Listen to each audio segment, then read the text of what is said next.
በወላይታ ዞን የዳሞት ወይዴ ወረዳ በአመዛኙ ቆላማ አካባቢ ሲሆን እንደ ቶራሳ ዴቦ ቀበሌ ያሉት ደግሞ በጎርፍ ተሸርሽሮ የተጋጋጠ መሬት አላቸው። በዚህ ሁኔታ ሰርቶ ለመኖር አስቸጋሪ ስለሚሆን የአካባቢው ሰው ለስደት ይዳረጋል።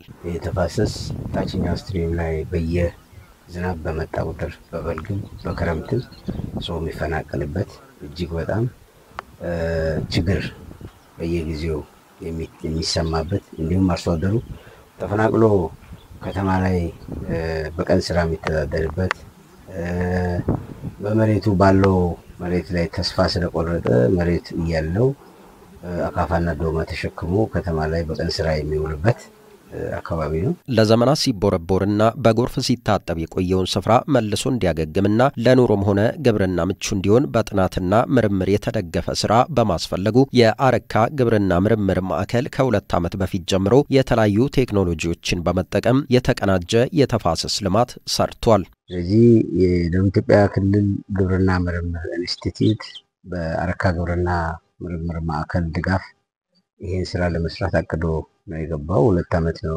የሚሆነው። አሁን የምናየው ስትራክቸር እዚህ ይሄ ትልቅ ገሊ የነበረበት ቦታ ነው። ይሄ ገሊ ሞልቶ ፕላንቴሽን በዚህ ደረጃ ማየት በመውጣታችን እጅግ በጣም እድለኛ ነን። ስለዚህ የታመሙ መታከም አለባቸው፣ የታከሙትን ደግሞ ማገገም በደንብ አለባቸው የሚባለው እንግዲህ አንተ እንደ ጋዜጠኛ ያነሳው ትክክል ነው። ምክንያቱም የታመመ መጀመሪያ መታከም አለበት። ከታከመ በኋላ ነው አገግሞ የተሻለ መሆን የሚችለው። ብዙ ከሌላ ወረዳዎች በተለየ መልኩ የተጋጋጠ አካባቢ ያለበት አካባቢ ነው። እኛ ከዚህ አንፃር ከምርምር አረካ ምርምር ጋር ተባብረን ብዙ የክብካቤ ስራ እየሰራን እንገኛለን። እዚህ አሁን የምንገኘው ቶራሳ ዴቦ ቀበሌ ነው። እንደ ወረዳችን 11 ቀበሌ ላይ ወደ 19 በሚሆኑ ተፋሰሶች ላይ ሰፋ ያለ ስራ እየሰራን እንገኛለን። በተመረጡ የውሃ እቀባ መንገዶች በእጽዋት ጽድቀትና የቦረቦር ቦታዎች ማገገሚያ ዘዴዎችን በመከተል የተጎዳው መሬት መልሶ ማልማት ተችሏል። ተፋሰሱ እንግዲህ ቅድም እንደሰማችሁት በጣም ሰፊ ነው የታቀፈው ካርታው ውስጥ። ነገር ግን እኛ አሁን እንደ ምርምር ስለሆነ ፓይለት ማሳየት ስላለበት 18 ሄክታር ላይ ነው የተሰራው።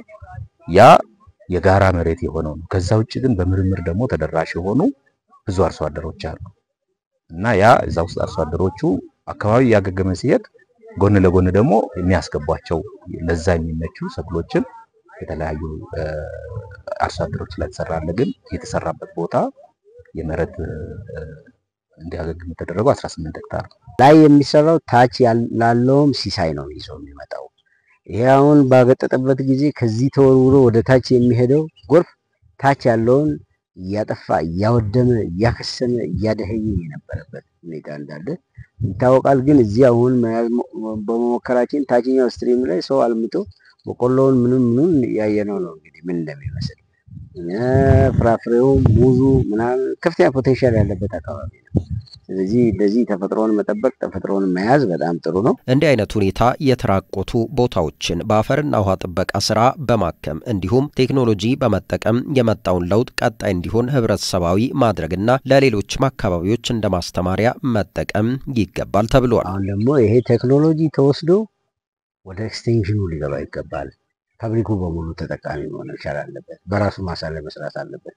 ኮንትሮል አድርጎ እየሰሩ ያሉት ማለት እንዳገጠጠ ያለ ኮንትሮል ተደርጎ የተቀመጠ ቦታ ቅድም አይተናል። ይሄ ደግሞ ተሰርቶበት ያገገመ መሆኑ ልዩነቱ ይታያል። ስለዚህ በአካባቢ ያለ አርሶ አደር ይሄ ተሰርቶ ወደዚህ ካደገ ያኛው ተጥሎ በዚህ ደረጃ ካለ ይሄን ልዩነት እንዴት ነው ኢንተርቴይን የምታደርጉት ተብሎ የልምድ ልውውጥ ይወሰድበታል። እኛ መደገፍ ያለብን እንደግፋለን። እነሱ ደግሞ በመንግስት መዋቅር በኩል የሚፈጥሩትን ግንዛቤ ፈጥረው አርሶ አደሩ ዝግጁ ሆኖ እንዲቀበል ያግባባሉና ጥሩ የጋራ እንተናል። የአረካ ግብርና ምርምር ማዕከል በተፈጥሮ እንክብካቤ ስራው ህብረተሰቡን በማሳተፍ በመጣው ለውጥ ተስፋቸው መለምለሙን የሚናገሩት ነዋሪዎቹ በቀጣይ ይህንን አካባቢ በሚገባ እንደሚንከባከቡትም ቃል ገብተዋል።